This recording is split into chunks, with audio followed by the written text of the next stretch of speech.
5, 4, 3, 2, 1. We're live. Well, I hope so. Yeah, we are. Good afternoon, ladies and gentlemen. Welcome to the very first edition of Skytear Sunday. I am the commander reporting in for duty. Joining me is my deputy from over in the Bearcat world, Athesium. We're live. Yeah, hi everyone. Well, I hope so. Yeah, we are. So, as we mentioned, go ahead. Yeah, we're good. Sorry. Perfect. Okay. So as we mentioned, this is our first example of what we're going to, call Skytear Sunday. And so what we're going to do essentially is run, as it sounds, a game of Skytear every Sunday, except the rules are going to be a little interesting, if you will. We're going to do this King of the Dome style. So our very first leader is, of course, the unofficial world champion, Riccardo, who you see at the top of your screen in the red. The first challenger is Bearcat. So, the way that this game is going to work is that the community has voted that Riccardo, the current reigning king, must bring Vorhild as part of his heroes. That was one of the conditions, is that Vorhild must be one of the 4 heroes Riccardo brings. We aren't sure about the other 3. Which is why she's standing at the middle of the table right now. Exactly. And then, regardless of whether Riccardo or Bearcat wins, whoever wins this game, any heroes that are defeated during this game cannot be used for the duration of their streak. So if Riccardo wins, anyone that Bearcat kills can't be played again. If Bearcat wins, anything that Riccardo kills will be won. So we see that Bearcat is going to be our first player, Riccardo will be our second player. The OG outsider is the outsider of choice, and thank God Hunting for Power is not on the table. Our victory conditions: Tamer, Obstinacy, and Invasion. So, just to come back on that, to be like a bit, be sure that it's clear for every participant and for myself, when you say none of those skilled heroes can be used for the rest of the streak, or is it just for the next match? No, it's for the rest of the streak. Whoa, which means that if you maintain like a 5-week win streak and you go against aggro opponent after aggro opponent, your champion pool could be shrunk down to like 8 people. That's going to be interesting. That's going to be awesome. Oh, by the way, Athesium, I think we might need to actually swap over to the game screen. I think we're still on the splash. Okay, so that shouldn't happen. Is it working properly now? Well, I'm watching the channel, and it's still showing Riccardo with a mouthful of cards and Bearcat with the pineapple. Okay, so I don't know why I had to. Our audio's coming through. Okay, yeah, I had to delete the screen instead of hiding it, so maybe it should be working now. Okay, I do know that the stream does come through on a bit. There we go. Perfect. We're on the board now. Yeah. Wonderful. So yeah, I don't know why it doesn't work just by hiding it. You have to delete it for some reason. Sorry about this whole technical adjustments of the first time. We will blame Giacomo. Yeah, I mean, it's always his fault anyway. All right, so with that under the case here, as we mentioned, our objectives for this game: the Tamer, Obstinacy, and Invasion. As you can see, Tamer, defeat 2 enemy heroes using the Outsider. Very, very likely. Obstinacy, defeat the same enemy hero twice. With Vorhild on the table, that's also likely. And Invasion. Interesting play there. Both heroes seem like we might be having a bit of an aggressive draft here. As we do see Riccardo summoning Kotlik and Vorhild as the first 2. And then we see a Zakal and Yami coming out from Bearcat. Very approved. I like to see Yami. I think she's all around one of the best heroes. Freyhill I still think is the best, but Yami still does a lot of things very, very well. Yeah, and in Bearcat deck build, she's also one of the heroes that were like a lot of 3+. So like it was either her or Ogosai, maybe both actually, given the current setup. That's possible. But like she was one of the 2 was definitely going to be picked anyway. Yep. And I wouldn't be surprised if we see Ogosai being the 3rd hero here. If Riccardo takes things that have armor, then that would make a lot of sense. Because he goes through Vorhild protective shapeshift. He removes one of the armor from Hogosai and from Kotlik, so that would be pretty significant. Well, speaking of Hogosai, it looks like Riccardo is going to bring Hogosai himself, which will be very interesting. Also, as a funny note here, since we do have the players' decks, and we'll talk about what cards are in the decks, after Bearcat drafts his last hero. I would like to let it be known that Vorhild in Riccardo's deck is currently labeled the King. Yeah. As that is the designated card or the designated hero. And the last one, as we do see Bearcat's Hogosai, this makes perfect sense. Both Yami... especially because if you look at his deck list, Hogosai is wearing the Rampant Hatreds and the Release of Spirits, so like that makes a whole lot of sense. Yep, Hogosai has pretty much everything you want in order to gang up on Vorhild. Yeah. So I expect to see a lot of that going on. As we mentioned, we'll go ahead and take a quick rundown of the decks at this point, since of course the Challenger will be free to edit their deck from week to week, and the King will be able to change heroes and cards, barring anyone that died, as we mentioned. So, Yami we'll start off with the Challenger Bearcat. Yami comes to us with Clear Minds, Quick Shots, and Unstoppables. Hogosai bringing another copy of Quick Shot, Release the Spirits, and 3 Rampant Hatreds, as you mentioned, Ethusium. Zakol bringing Skytear Discharge, Psychic Shield, and Provoke the Beast. I agree with this. Tamer's on the field, and the OG does a lot of damage. Yeah, and the Finally, the last one. Yeah, Miyuki's bringing like the second Psychic, so like he's got 2 of them. 3 Decrees of Kurumo, which I mean with Miyuki is like absolutely brutal, and 3 Migrants, which is like pretty good actually in that setup. Yes, I agree. Being able to disarm and deal some direct damage to several of those champions. As you can see, we've got Kotlik, we've got Akla, we've got Vorhild on Riccardo's side, so being able to disarm any one of those 3 pluses, very, very effective. It's not necessarily that easy to disarm Vorhild, though. True. Like, depending whether she's shapeshifted or not, that can be complicated. Well, we can always, as you mentioned, Hogosai has released the Spirit, so if she tries to shapeshift, we can just fix that. Oh, yeah, sure.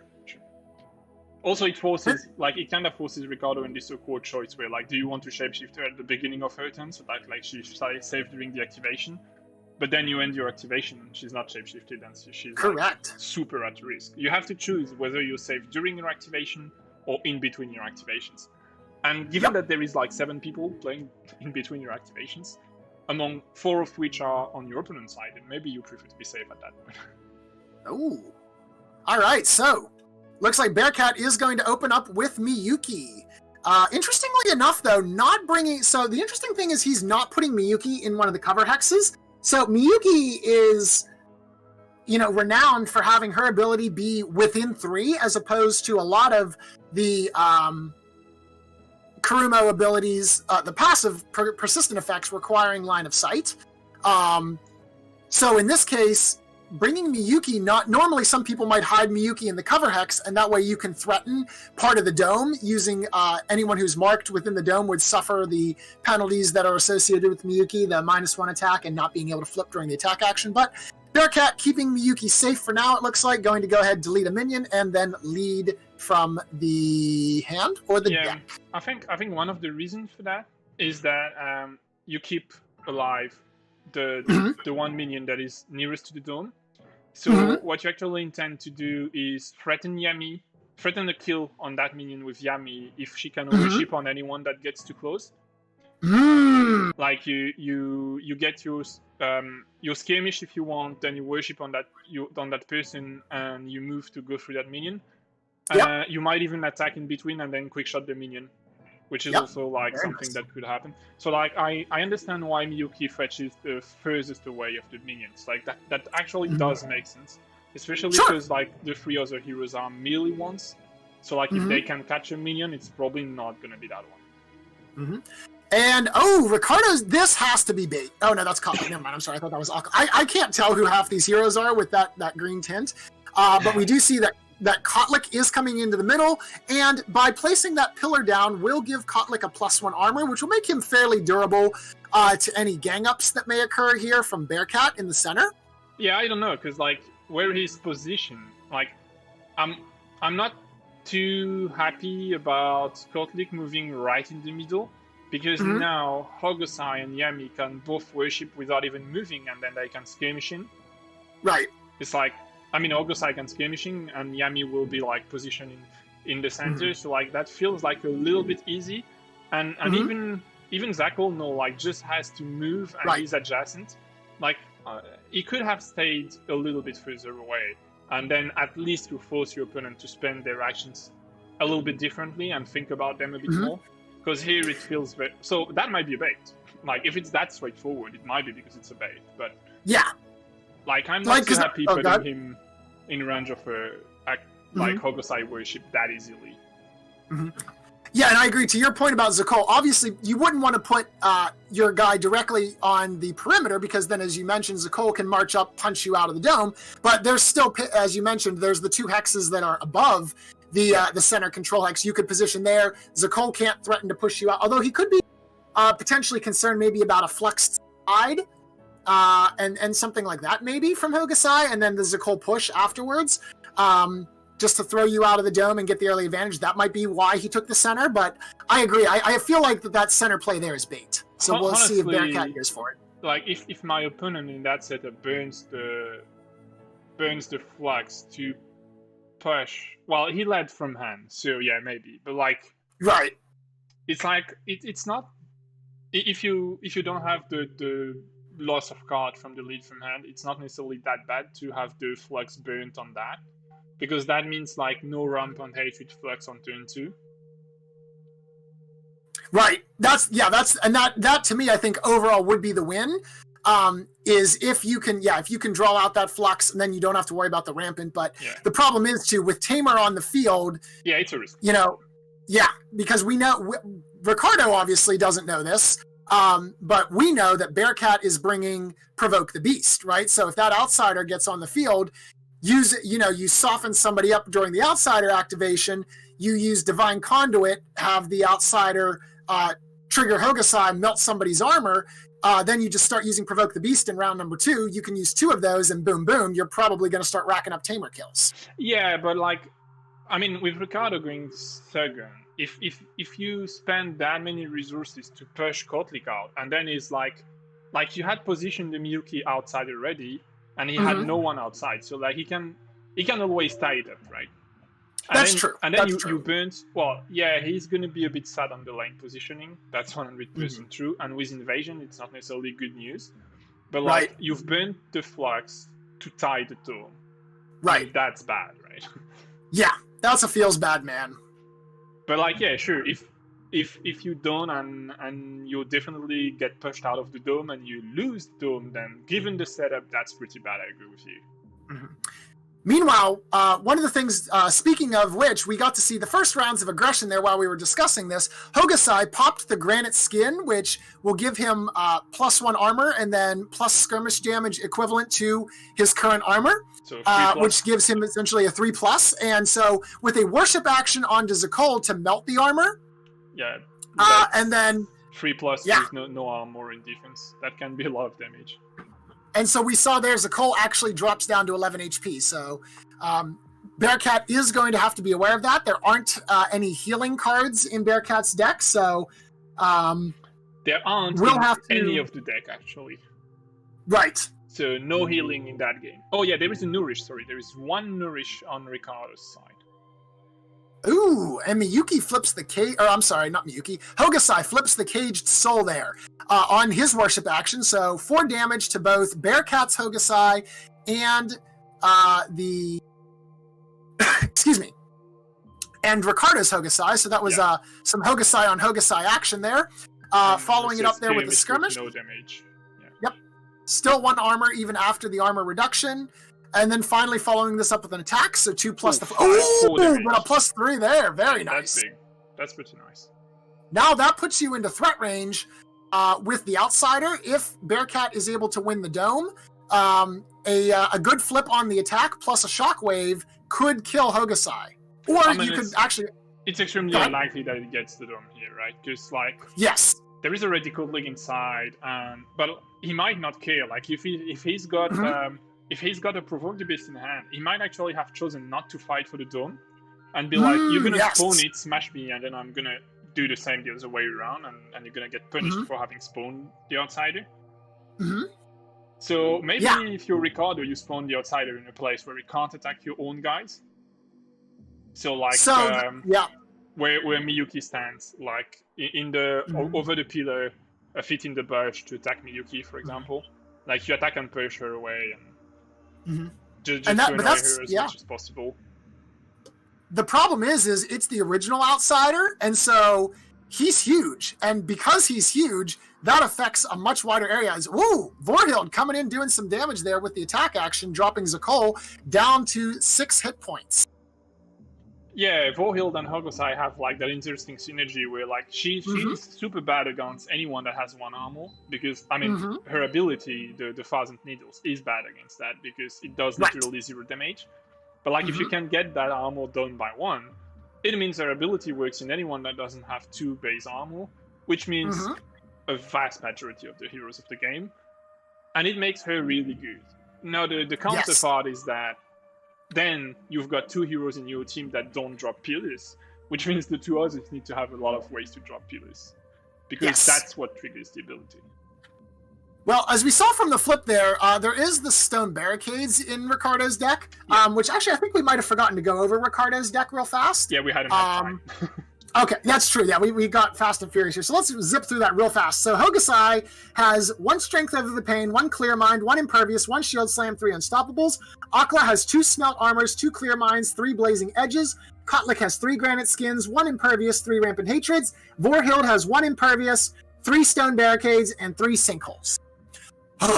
Okay.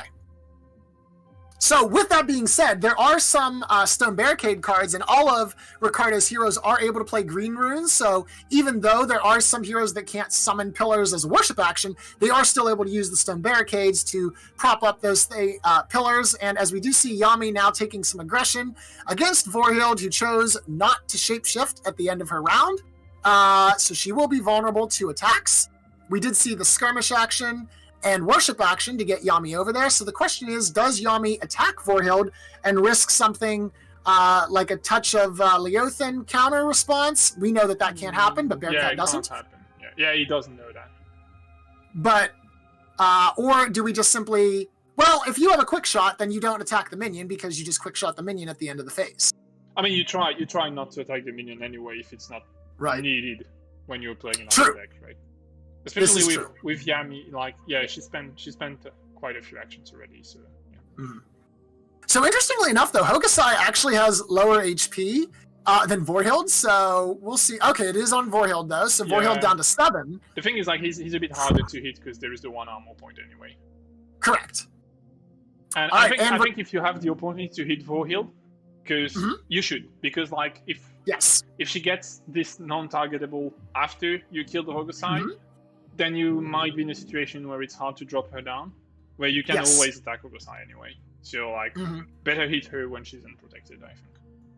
Yep. I mean, that's true because they were not too far away in terms of HP, obviously. All right, so now we see Riccardo bringing Akla, the last champion, on his side. We'll see what Akla does. Yami is now exposed. Zakol is out of Akla's range, I think.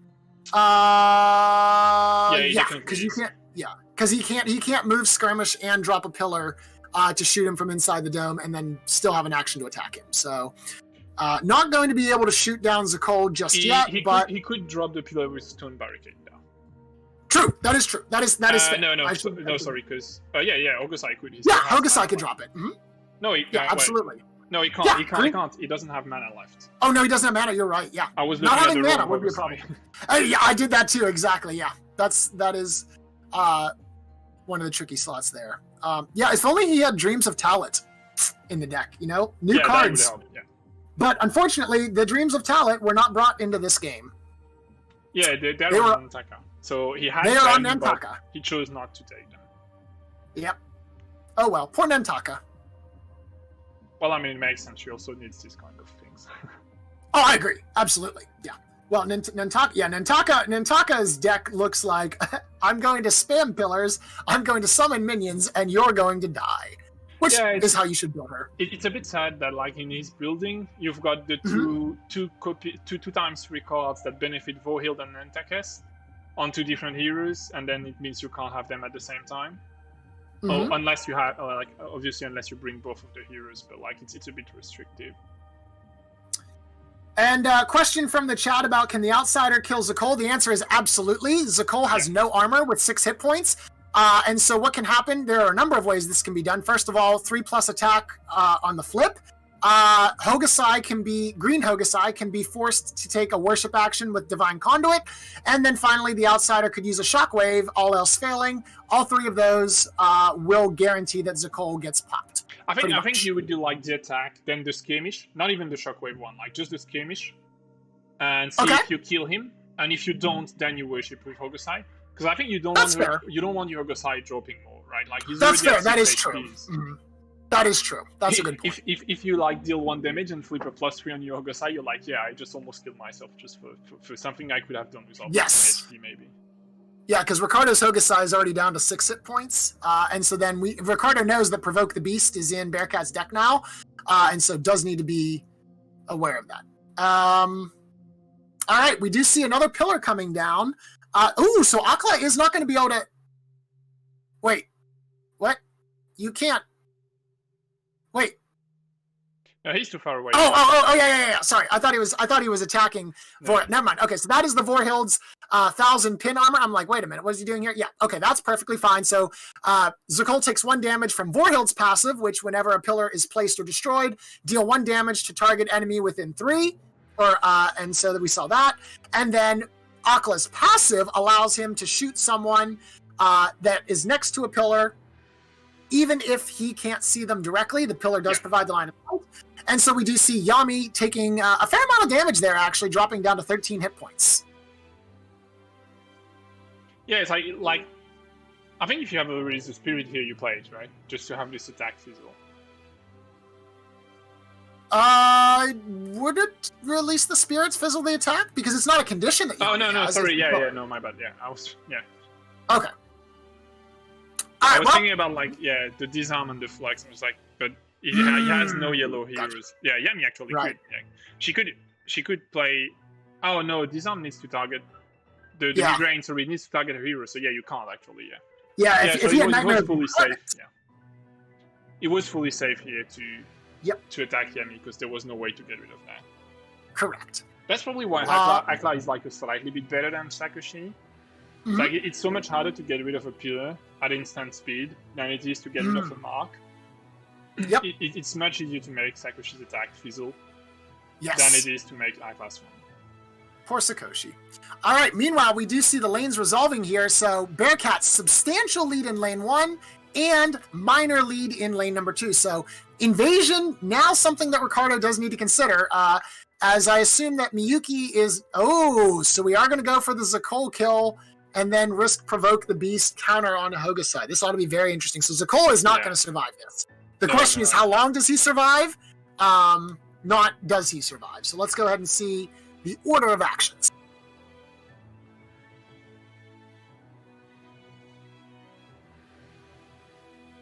Riccardo thinking this through. So again, Zakol does not have armor. He is still marked within line of sight of Green Hokusai. So 3 damage plus the flip. If Riccardo shows a +2 on the flip, that is going to be knockout round for Zakol.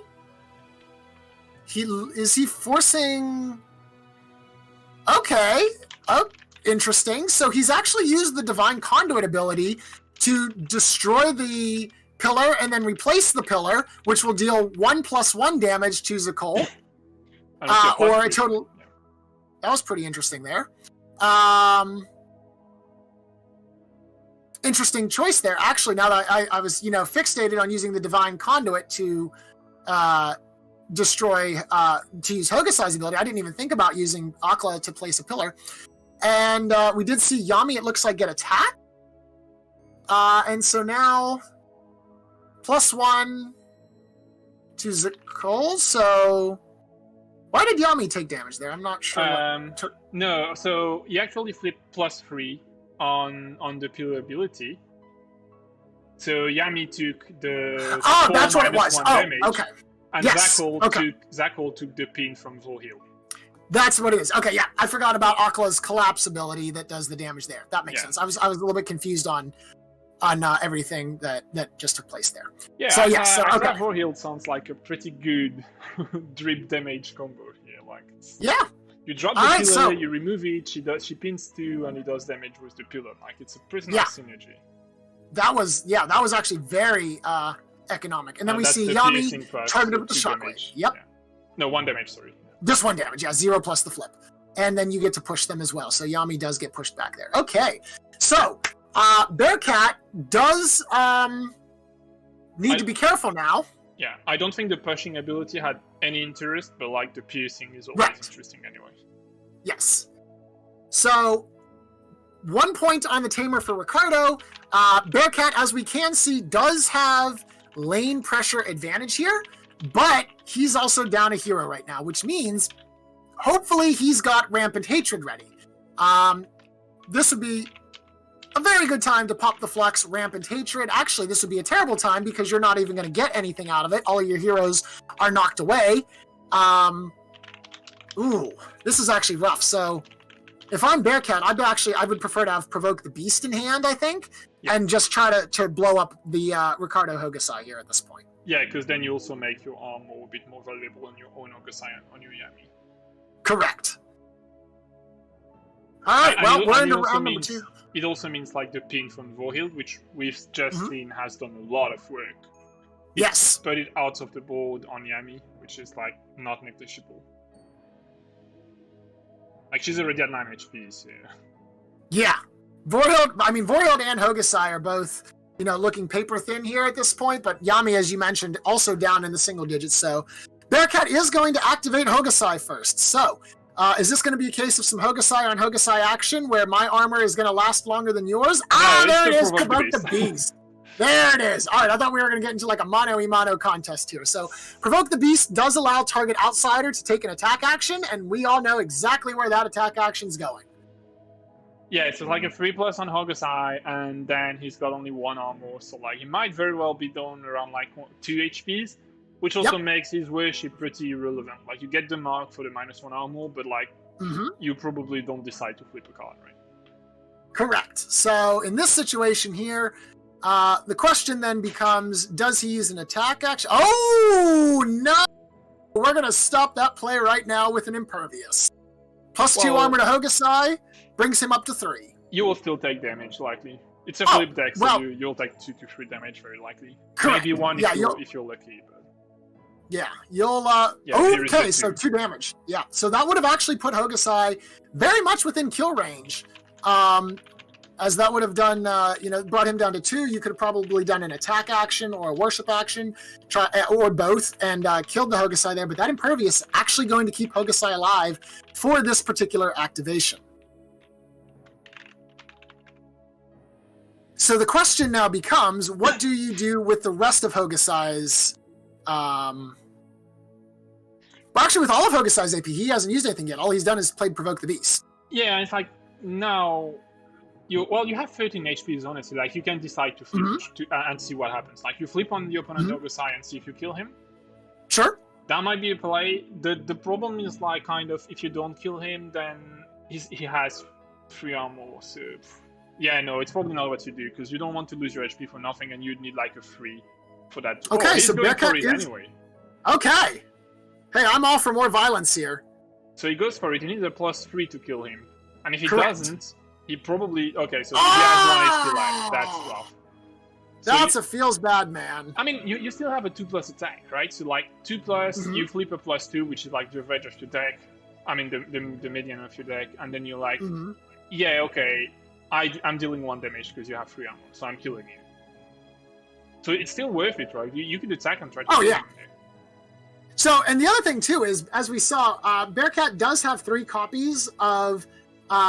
Provoke the Beast. We did see him flip 1 and play 1, and that's what we see. I'm gonna go ahead and check and make sure he didn't flip the other one. Well, I think if he has 2 copies, because he played the first copy immediately, I think you would play the second one right after. Would you though? Because I guess probably. Okay, we're going for Clear Mind. Okay, bye Hokusai. So all right, even a +1 kills him. So like that's just to be. Yep. You're basically making, instead of half your deck killing Hokusai, it's like 90% of your deck is killing him. Yeah, there's no +0s in Bearcat's deck, which means this attack will kill. Does. Yep, this attack will kill. Yeah, it kills. Unless... another Impervious. No, could. Oh no, you can't. You're too far away. You can't release the spirit on your own or go side to get rid of the mark. He's too far away. Correct. You could do it with Zakla or Kotlik, but they're too far. Correct. All right, and hey, there's the +1, so that Clear Mind was worth. All right, now the important thing though is that was not a tamer kill. Yeah. So it does even the playing field out, but Riccardo is still leading 2-1, or excuse me, 1-0 in the tamers. I might be wrong, but I think the Provoke the Beast anyway doesn't count for the tamer, right? There has been a. Oh no, it does. It does. It does. Yeah, they ruled. It does. They ruled that using Provoke the Beast does count as a tamer kill. Yeah.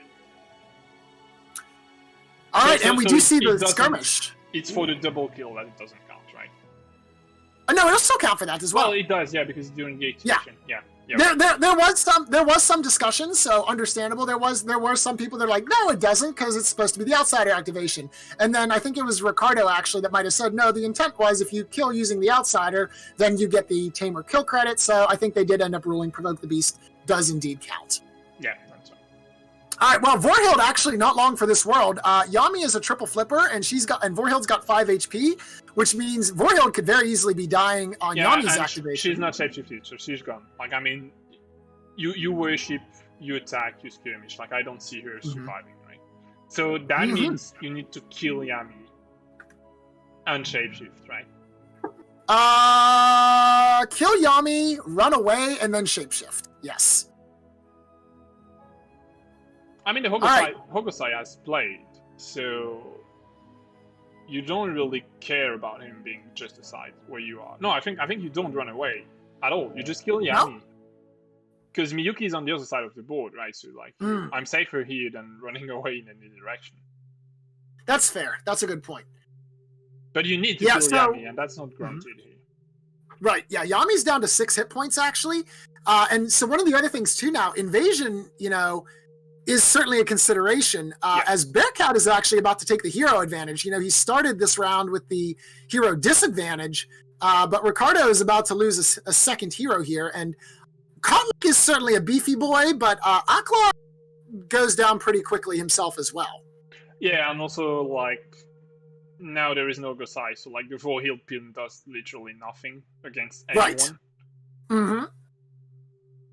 He's like from the deck, I think he knows he's gonna die here. Yeah.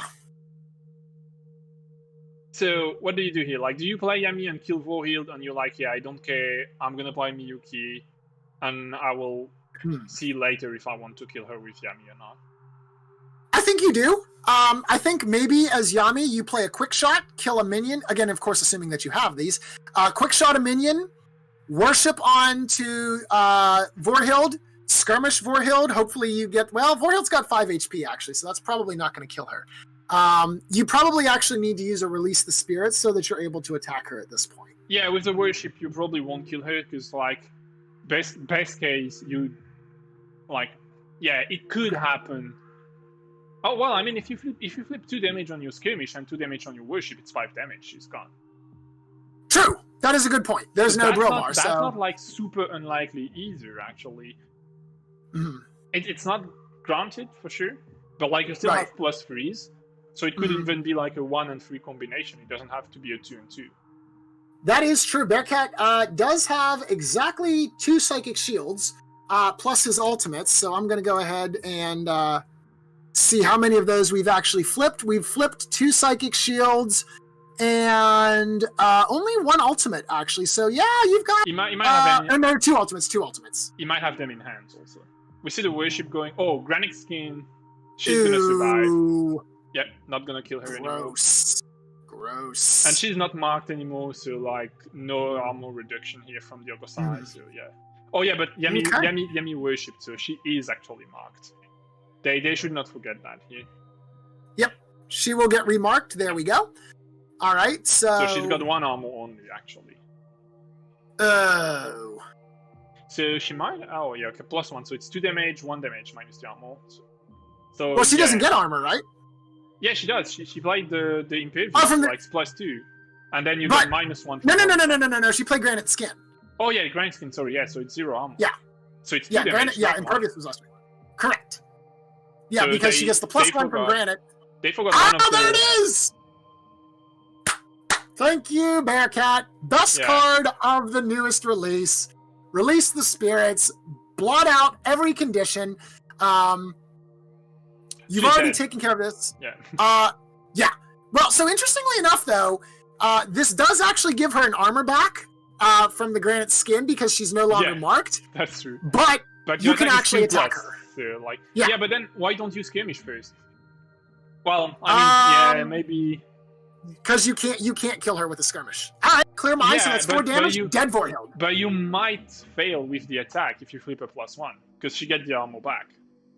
Right. Well, so, she's dead. You skirmish first, and well, you kind of waste an action, but you make yourself sure that she dies. Well, regardless, Bearcat has chosen to. Okay, so here's the thing now. Because he ended up killing Vorhild, that does allow him to use his third action as a lead. Now, interestingly enough, Yami is sitting on top of a pillar, which means that Akla can see her. Yeah, and she's kind of like in instance of death, right? Yeah, like this is a thinking moment. I feel like you might have wanted to use that skirmish to get away from the pillar. Now, of course, or lead from deck, because like that's kind of a lost card here if she dies. Oh dear. Yeah, she's dead. Blazing Edge, yeah. So Blazing Edge gives +2 attack, and then damage dealt by the caster is piercing, which means Akla is going to do 5 plus the flip, which means Yami is about to die. Yeah. Also, just to remind you what we said at the beginning of the stream, there is no Hogosai Vorhild combo available for Riccardo anymore if he doesn't lose that game, because correct, they died. Yes, which means unfortunately we will need to come up with a new hero to troll Riccardo with next week. Again, assuming that he wins. If Bearcat wins, Bearcat will no longer be able to use Hogosai nor Yami or Zakol. Yeah. Zakol. Ooh, that's a lot of damage. I think Oof. Yeah, I'm not sure about. I mean, I guess you probably would have lost her anyways with that Blazing Edge play, but oh well.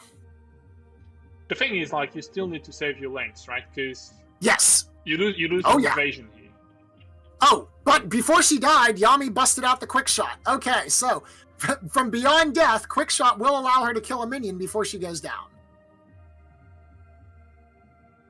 Although technically, I think you're supposed to keep the. Oh no, I guess once you die, you put the card in the discard. So, all right. So Akla is going to go ahead and move. It looks like after. Skytear discharge, gonna force. Two of them.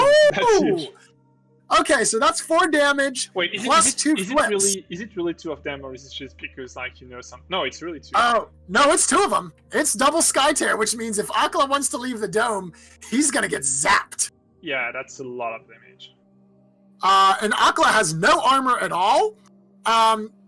So that's gonna basically mean that Kotlik is going to be the only person that will be able to leave the dome. Ooh, this just got really, really interesting. Does Riccardo take 4 plus double flip? Given that he knows that Bearcat's running primarily a flip deck here, does Riccardo chance 8 damage to Akla? Kotlik has 2 armor, right? So, like, you actually leave Akla into the dome, and you move out with Kotlik. Well, it doesn't matter because once this activation's over, Skytear discharge goes away, right? Oh yeah, like it's Akla's it's Akla's movement. So so my one is you just kill minions with him. Mm-hmm. Yeah, but you can't because you don't see them. So that's wrong. Ooh, Riccardo's thinking about it. He's thinking about it. Do it. Go across that line. I think you can't afford to do it. It's too much damage. It is. It's most likely 7 damage, but it is a maximum of 10. It's 6. Oh! Yeah. Pretty good range.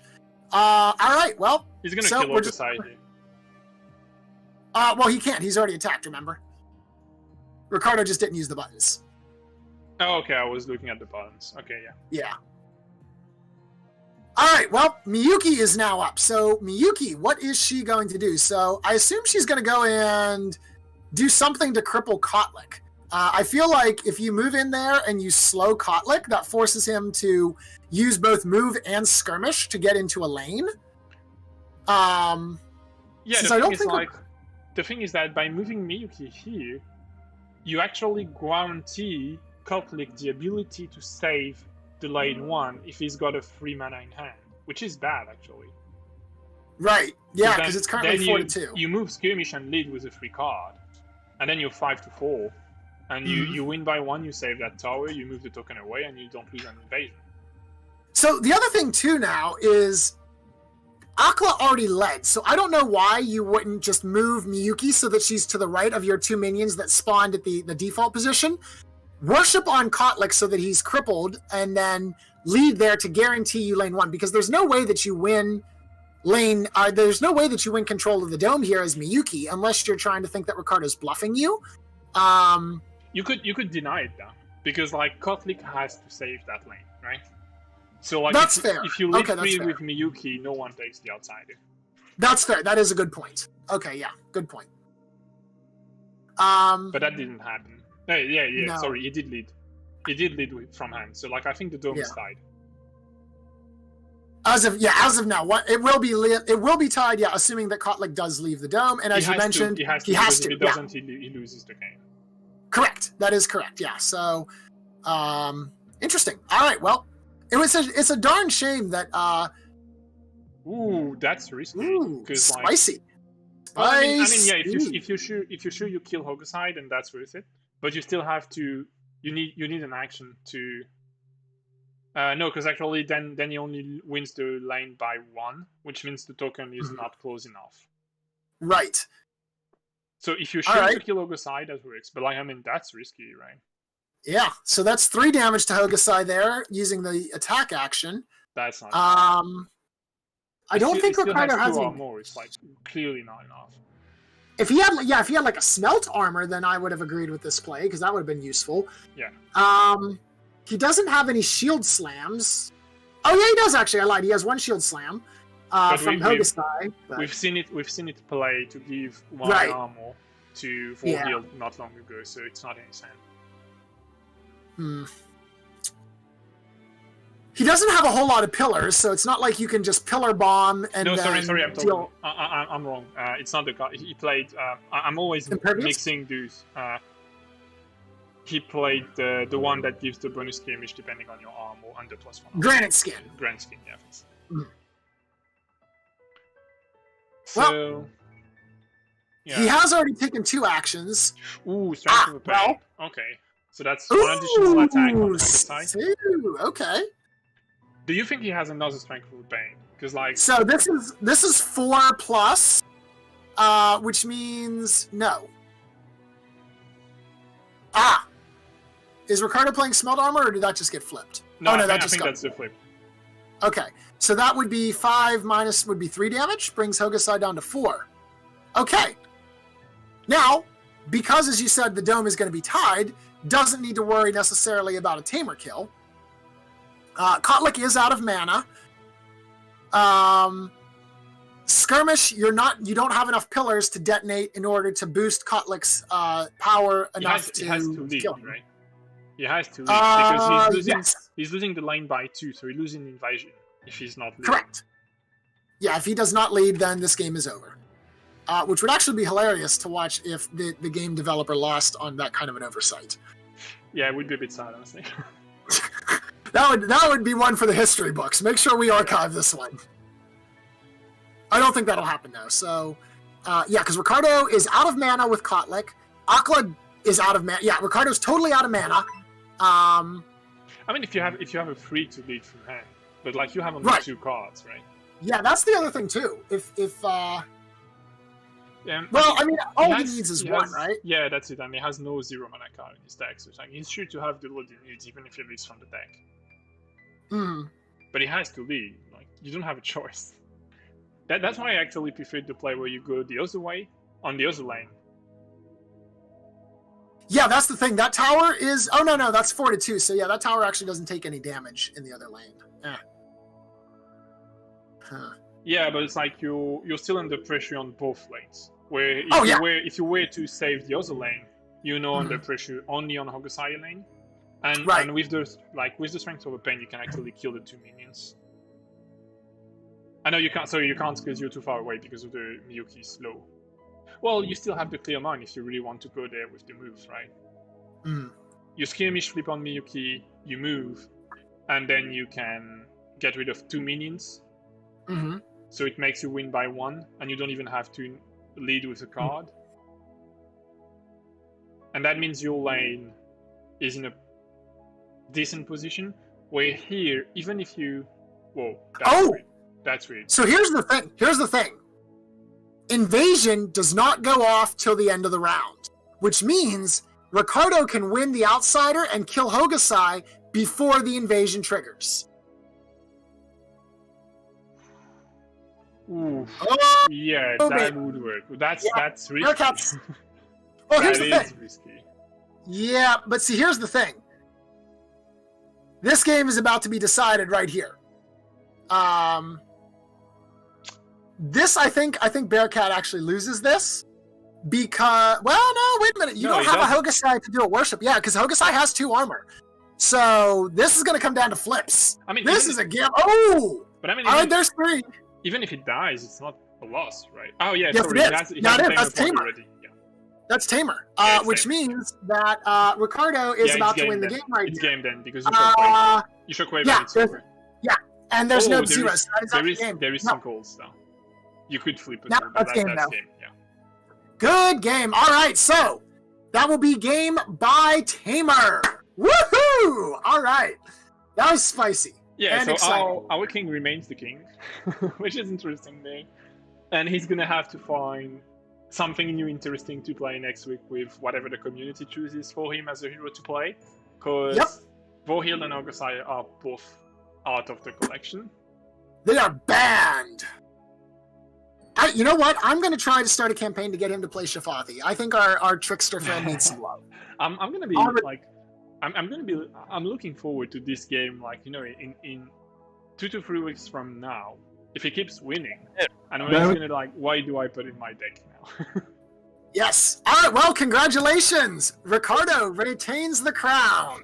That was a very nice, cool, intense game. Yeah, that was awesome. I appreciated the violence from both of you. Thank you. Yeah. I think that was pretty bloody game. I made quite a lot of mistakes, like playing Granite Skin for nothing, or forgot to play Clear Mind before the Frenzy, just to say 2. But at the end, for a very, very, very slight piece, I could kill the second guy. Yeah, I thought that I had enough damage or enough HP left with Hogosai to keep him alive, but clearly just barely short.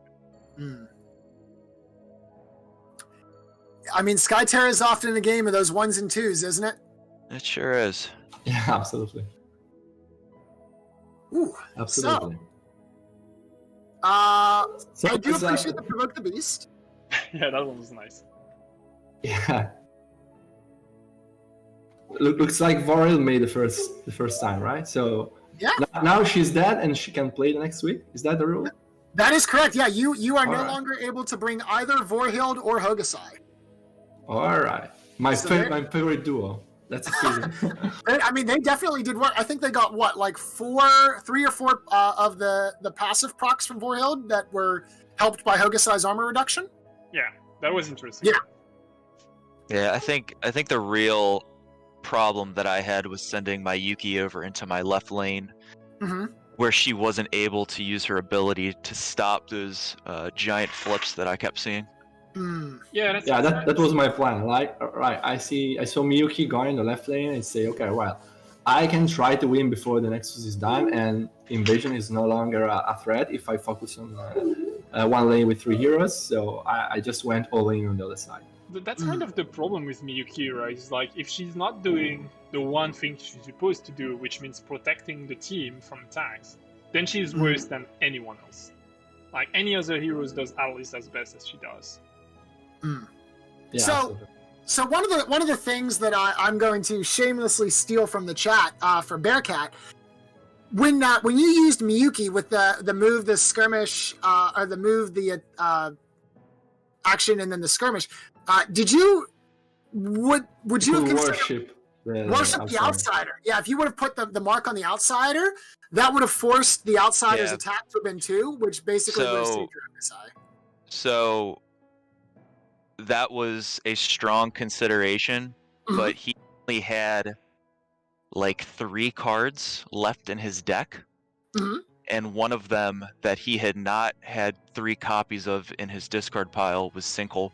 Yeah, so if I left myself, it left myself adjacent to the dome, he could have sinkholed me out of the dome.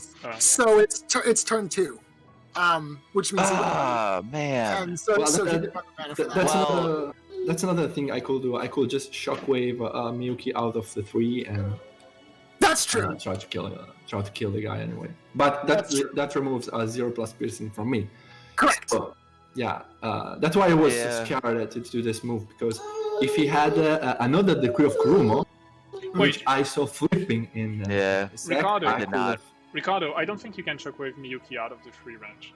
Because she's at range 0 and you push 2, so no matter what, she's still at range. No, because the skirmish.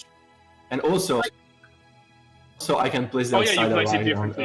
on the other side. Yeah.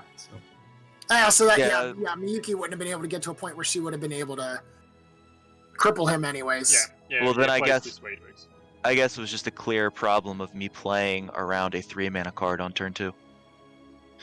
I mean, I don't have a better answer than that then. Hey, don't worry, man. We've all been there when we thought there and been like, wait a minute, my logic train was not accurate at all.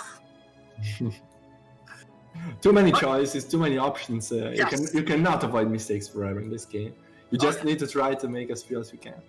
I'm lucky if I get through an entire turn without a mistake. I think I've never done a turn without a mistake, so I mean. There you go. You heard it here first, folks. Even the dev still makes mistakes, so don't feel bad if you I should have done this, or it would have been better to do that. Don't worry. Happens to everybody. Absolutely.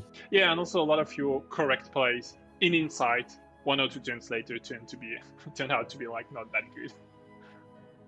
Yeah. There's a few of those things like placing the minions, and you're like, I should place it here, and at the moment you do it, it sounds like the best possible way, and then a turn later you're right. You're like, actually I should have done the opposite. But there was no way to know at the moment you did it. Correct. Yeah, there's a lot of hindsight mistakes in this game. Yeah. It's easy to know what you should have done when you know what your opponent's going to do and what cards they have in hand. Yes. Yeah, or and even when you are not playing the game also. Yeah. Or this You know what? where you free The real mistake that I made, I had Release of Spirits. I could have blocked the Frenzy. Oh, wow. Yeah. So that was the real mistake. Yeah. That is true. Absolutely, 100%. I mean, we would have gone to turn 4. Turn 3, sorry. Yeah. Could you though? Oh yeah, you had the flux. Yeah. Yeah. Flux. Yeah, he could have fluxed and done that, which would have been a good use actually. Oof. Oh, that's unfortunate. Yeah. All right, well, Bearcat, we do appreciate your being the first guinea pig challenger. Unfortunately, it didn't work out for you, but we do nevertheless appreciate your enthusiasm and welcome all challengers. Riccardo, I think next week is Corrido as your next challenger, so congratulations on being the king for 3 weeks in a row. I think it's also going to be played on the Ashen Pass map, actually. Is it? Oh, good. I didn't know we're changing things. Oh, really? Yeah, I think so. Nice. Is it? Let me check that, but I'm pretty sure it is. Okay, I know. It is. Oh, cool. Nice. Excellent. Oh, this is going to be great. I'm pretty sure Zerigal is commentating with me. It is. Corrido. Oh my God, this is going to be excellent. So, ladies and gentlemen, please tune in with us this time next Sunday. It is going to be, as the children say, a complete banger. As you can see, Eric is the organizer of this new weekly series. He's currently gathering suggestions like we did with the first round for Riccardo. We had 4 options, and of course the community voted Vorhild because we figured that would be the easiest one to pick off. she did do a lot before she got picked off, so we did at least correctly surmise that we could kill her. And she didn't die as easily as many people could think when she's facing triple flips, right? True. That is true. So we will have 4 new options. Looks like we are considering Shilavi, Shafavi as one of the possible options. So Eric will get that up for us in a little bit, and make sure to head over to the Discord and we can see what new sorts of fun that we're going to build. Remember again, as Atheusium did tell us, it will be on the Ashen Pass. So of course, we want to pick a hero that would be interesting on the Ashen Pass. And then we'll see how this plays out next Sunday. Awesome. So thanks for the game, Bearcat. Was very, very fun. And thanks. Yeah, great game. And see you next week, Kirito. I'm waiting for you. Have a good weekend, everybody. Have a good weekend, guys. Have a nice weekend. Bye. Take care.